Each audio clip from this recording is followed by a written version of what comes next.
ধন্যবাদ, জাযাকুমুল্লাহ খাইর। কিছু কিছু সমাজে সালাতের পরে আল্লাহু আকবার বলে, তারপর আস্তাগফিরুল্লাহ আস্তাগফিরুল্লাহ। কেউ কেউ আমরা এটাকে বেদাত বলে। আর আরবে আমরা দেখেছি বেশিরভাগই আস্তাগফিরুল্লাহ আস্তাগফিরুল্লাহ এটা বলে, তারা আল্লাহু আকবার বলেন না। যারা আল্লাহু আকবার বলেন তারা ইবনে আব্বাস রাদিয়াল্লাহু আনহুমার একটা হাদিস আছে, উনি বলছেন যে রাসূল সাল্লাল্লাহু আলাইহি ওয়াসাল্লামের সালাত শেষ হওয়াটা আমরা বুঝতে পারতাম তার তাকবীর শুনে, তার তাকবীর শুনে। ওই হাদিসের ভিত্তিতে আমাদের ভারতীয় উপমহাদেশের আগে হাদিসগুলো তারা আল্লাহু আকবার বলার পক্ষে।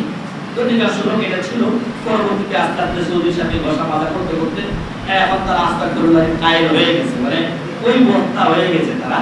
তো এই ক্ষেত্রে আমি ছোট মৌলভী সাহেব মনে করি নিজেকে। তো আমার ওস্তাদ সমতুল্য শেখ মতিউর রহমান মাদানী হাফিজাহুল্লাহ ছিলেন।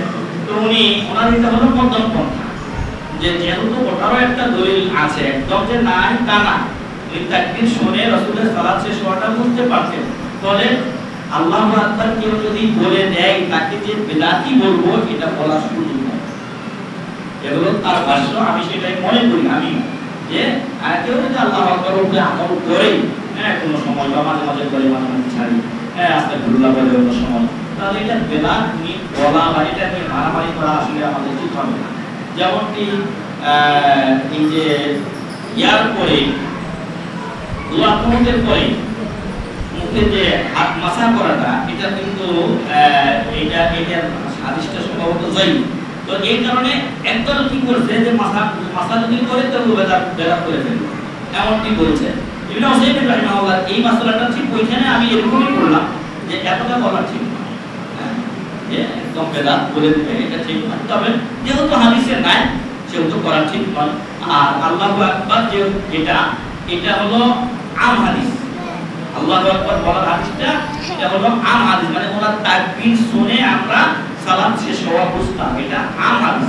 কিন্তু অপর একটা হাদিসে স্পষ্টভাবে বলে দেওয়া হয়েছে যে রাসূল সাল্লাল্লাহু আলাইহি ওয়াসাল্লাম সালাম ফিরানোর পরে তিনবার আস্তাগফিরুল্লাহ আস্তাগফিরুল্লাহ পড়তেন। ফলে ওই হাদিসকে তারা স্পষ্ট হাদিসটাকে আম হাদিসের উপরে প্রাধান্য দিয়ে তারা তিনবার আস্তাগফিরুল্লাহ বলেন। আমি মনে হয় বুঝাতে পেরেছি। তো এই জন্য আমিও সেটা আমল বেশিরভাগ করি। তবে আমার কোনো ভাই বা বোন যদি আল্লাহু আকবার কোনো সময় বলে, আমি সে ব্যাপারে খারাপ ধারণা করি না, যেহেতু একটা উচিত আমার বুঝতেই সবসময় ঠিক হবে এমনটা তো না, তারটা তো ঠিক হতে পারে। এই জন্য এটাকে বিদাত বলার আমি মনে করি সুযোগ নাই। তবে যেহেতু স্পষ্ট হাদিসে এটা আছে, এটার উপর আমল করার জন্য আমরা উৎসাহিত করি। আল্লাহু আকবার।